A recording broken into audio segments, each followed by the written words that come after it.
ಹಾಲು ಒಕ್ಕೂಟದ ಚುನಾವಣೆ ಇವತ್ತು ಏನು ನಡೀತಾ ಇದೆ, ಇದು ಮೊಟ್ಟ ಮೊದಲ ಚುನಾವಣೆ ಚಿಕ್ಕಬಳ್ಳಾಪುರ ಹಾಲು ಒಕ್ಕೂಟಕ್ಕಾಗಿದೆ. ಒಟ್ಟು 13 ಕ್ಷೇತ್ರಗಳಿದ್ದಾವೆ.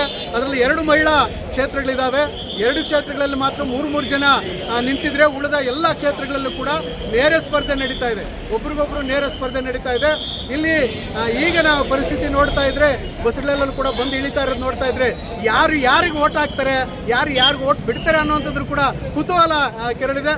ಆ ನಿಟ್ಟಿನಲ್ಲಿ ನೋಡಬೇಕು ಸಂಜೆ ಫಲಿತಾಂಶ ಯಾವ ರೀತಿ ಬರ್ತದೆ, ಹೇಗೆ ಬರ್ತದೆ ಅನ್ನೋಂಥ ಕುತೂಹಲಕ್ಕಾಗಿ ಈ ಭಾಗದ ಏನೋ ಅದು ಡೆಲಿಗೇಟ್ಸ್ ಇರ್ಬೋದು, ಜನ ಇರ್ಬೋದು, ಅವರ ಅಭಿಮಾನಿಗಳಿರ್ಬೋದು, ಭಾಳ ದೊಡ್ಡ ಮಟ್ಟದಲ್ಲಿ ಸೇರಿ ಕುತೂಹಲದಿಂದ ಈ ಒಂದು ಚುನಾವಣೆ ನಡೀತಾ ಇದ್ದಾರೆ ಅಂತ ಹೇಳ್ಬೋದು. ಇದು ಸಹಕಾರ ಕ್ಷೇತ್ರ ಚುನಾವಣೆ ಆದ್ದರಿಂದ ಇಲ್ಲಿ ಯಾವುದೂ ಪಕ್ಷದ ಸಿಂಬಲ್ ಇರೋದಿಲ್ಲ. ಇಲ್ಲೆಲ್ಲವೂ ಕೂಡ ಬೇರೆ ಬೇರೆ ಸಿಂಬಲ್ಗಳಿರೋದ್ರಿಂದ ಯಾರ ಜೊತೆ ಬರ್ತಾ ಇದ್ದಾರೆ, ಯಾವ ಪಕ್ಷದವರು ಯಾರ ಜೊತೆ ಮಿಂಗಲ್ ಆಗಿದ್ದಾರೆ ಅನ್ನೋಂಥದ್ದು ಜನಗಳಿಗೆ ಇತ್ತೀಗಿತ್ತಂದರೆ ತುಂಬ ಕನ್ಫ್ಯೂಷನ್ ಕೂಡ ಆಗ್ತದೆ. ಆ ನಿಟ್ಟಿನಲ್ಲಿ ಬಸ್ಗಳಲ್ಲಿ ಒಂದೊಂದು ಪಕ್ಷದವರು ಇನ್ನೊಂದು ಪಕ್ಷದವ್ರ ಜೊತೆ ಇಳಿದು ಬರ್ತಾ ಇರ್ತಕ್ಕಂಥದ್ದು ಭಾಳಷ್ಟು ಕುತೂಹಲ ಮೂಡಿಸಿದೆ ಅಂತಲೇ ಹೇಳ್ಬೋದು.